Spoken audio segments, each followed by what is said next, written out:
Welcome to Spotlight. Metro Detroit is home to the largest Chaldean population outside of the Middle East.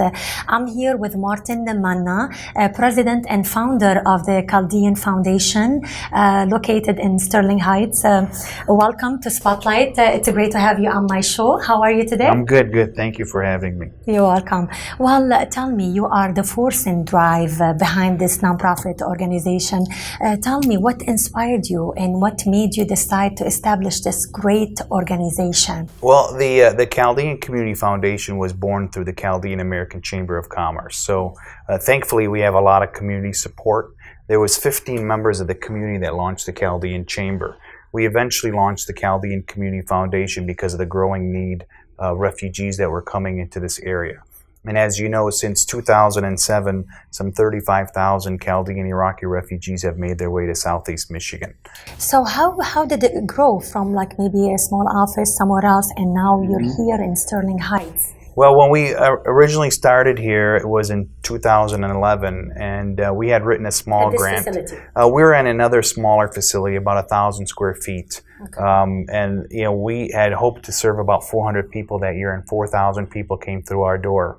And we knew we needed more room, and eventually in 2015, at the end of 2015, we built a new facility, which is about 12,000 square feet now, and we serve more than 25,000 people annually. So from 400 to 25,000 people, that's really amazing. I'm going to ask you, like, how did you envision this organization to be where it's at right now? Well, a lot of it has to do with the people that work here. So we have nearly 40 people that work for the organization, and it's mainly about the people that come in. We're really focused on helping them resolve many of their major issues. So if you do good work for people, people will come. And so that has always been what we've strived to do, to help people to the best of our ability.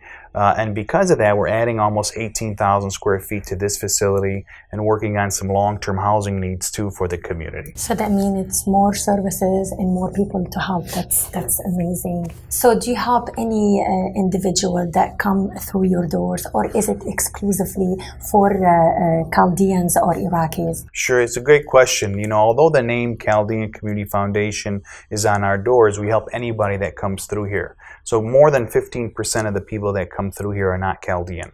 So anyone and everybody are welcome here. Just like in the Chaldean Chamber of Commerce, we have like 950 members, 35% of them are non-Chaldean. Okay, so we're open and inclusive. Yes, and tell me, you help many Iraqi refugees every year. Tell me, what are their most needs when they come in to your door? Well, you'd be surprised at what we hear on a daily basis. Many of these people struggled for quite some time. They left the country because of religious or ethnic persecution or because of country conditions. And they made their way eventually to the United States. That typically might take anywhere from a 5-year to 8-year process. During that time, they were either in refugee camps or living in another country in which they were unable to gain citizenship. Their kids couldn't go to school, and they as adults couldn't work. And so a lot of them also struggled with persecution at the hand of some fundamentalists. And they're horrific stories, and by the grace of God, thankfully, we've never had to deal with those issues. But, we hear about those daily struggles. So some of them might come in here and are dealing with general anxiety disorder, PTSD, or many other mental issues, unfortunately. But basically, our job here has always been trying to get them on a pathway to independence. We teach them English, we help them find jobs, we provide access to healthcare, we help them through the immigration process, we help them through citizenship. We have programs designed mainly to help them, assist them with enrolling in school and helping those with developmental disabilities. There's many other programs that we offer, but it's always based on the individual. People come here with many different things. So what's the most successful program that you have and why? Well, I look at our citizenship programs. Sometimes there's as much as a 6-month wait just to get into the programs. And that's really a fulfilling program because you're helping people become U.S. citizens. And the process is when they get here, they're given a white card. After 1 year, a green card. After 5 years, they could apply for permanent citizenship. But do you have like problems with that, just getting them citizenship, or it's like an easy, it's not an easy It's process, not, right? they have to put in the time and effort, just like many of our other classes. Yeah. If you're learning English, you need to have a commitment. But given in today's environment, it's very important that they get that citizenship because God forbid if they go out and they have a misdemeanor or commit some other crime, they may never be able to get that citizenship and might be at risk of deportation. So how do you usually follow up with the people that they are getting help here? How do you follow up with them? We have several caseworkers that meet individually. So people will come here, they'll go through the doors, they'll take a number and wait to be seen.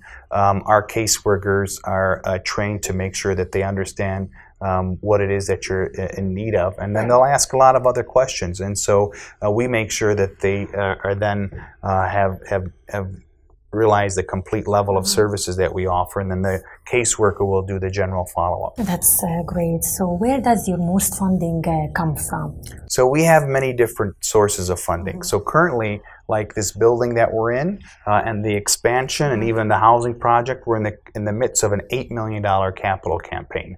Almost $4 million would have been raised here. So you're trying to raise $8 million as of now? As of now, we're almost halfway there.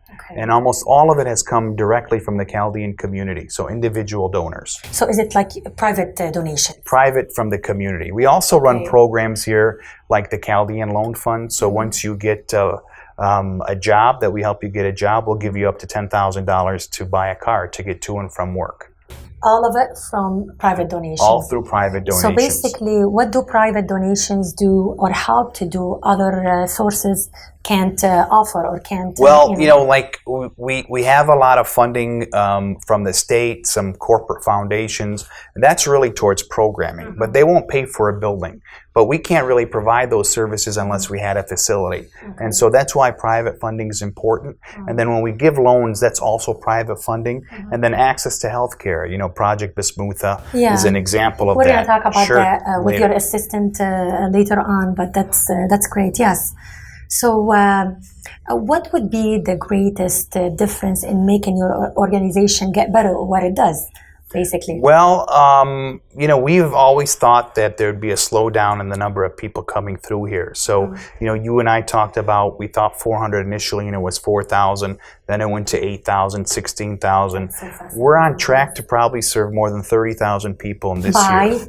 By the end of 2018. Okay, so what's now your upcoming projects, like within 5 years now? Well, immediately we have no more space here. So we bought the property next door. We're more than doubling, almost tripling the size of this building.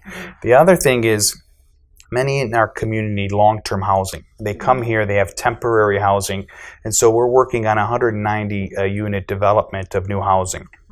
So in Metro Detroit, think of an area where it could be all new Americans. Lower level will have retail, upper levels will be apartments. We're going to create walkability. We're creating a whole new village for them, so that it'll be a destination not only for them but for other people to come and enjoy, a cultural destination.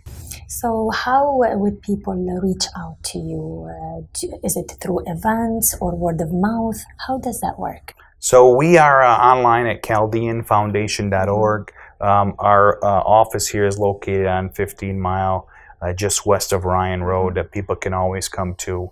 And so those are probably the best avenues to reach us. We're also on social media.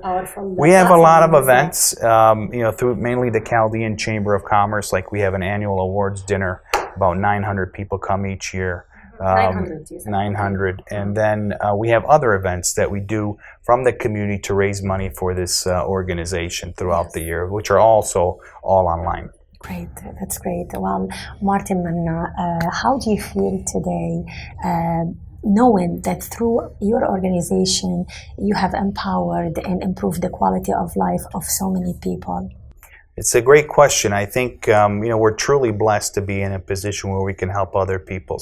There's no better reward in life than to be able to be put in a position where you're helping others. So just to wake up every morning and to help people. Yeah, like I said before, we have a phenomenal board. We have a wonderful staff, and this team is really, I'm just one person out of several that have done everything that's been accomplished here. So that's great. That's great. I just want to thank you for your time today, and on behalf of MEA, thank you so much for putting the time, and best of luck. You have a great organization with a great cause. Thank you. Thank you so much. We're big fans of MEA too. Thank We you. appreciate all the support you give us. Appreciate it. Thank you.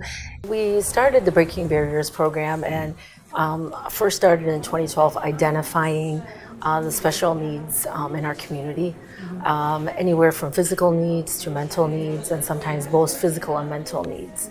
And once we identified that group, we also tried to do some home visits and assess some of the needs. So in our program, we have a little bit over 530 individuals, but with special needs, we kind of have the whole family encompassed. We have a wonderful partnership with the Bureau of Services for Blind Persons. They were being serviced, and we noticed that what they were lacking, many of them all wanted to learn English. Many of them lived in apartment complexes, so they weren't able to see the digits on their elevators, so they needed to learn Braille. And none of the refugees that came to America had white canes to be able to be mobile. So the program is called BEAM, and it stands for Braille, ESL, Acculturation, and Mobility. Yeah. In these offices here, we have immigration services, where we have 2 on-staff attorneys that provide immigration services, green cards or citizenships for minor children. Yeah. We do also have green card, where a refugee has to get a green card a year after they arrive, so we do those applications here. And the rest of these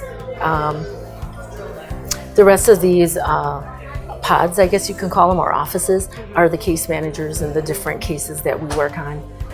So here is our computer lab, and we offer 2 types of computer classes: beginner computer classes for members of the community twice a week, and then advanced computer classes.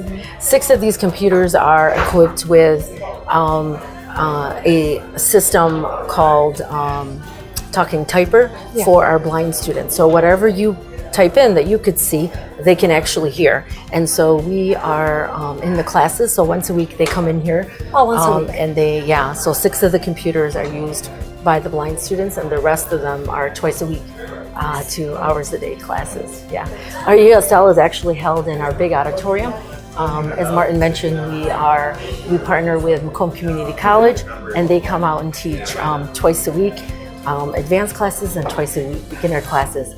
And then in our other part of the auditorium, because it's split in half, it is citizenship classes. So we just want to make sure that when a person applies, that they're prepared and they're able to for the test to become a U.S. citizen. Thank you so much. Oh, you're very welcome.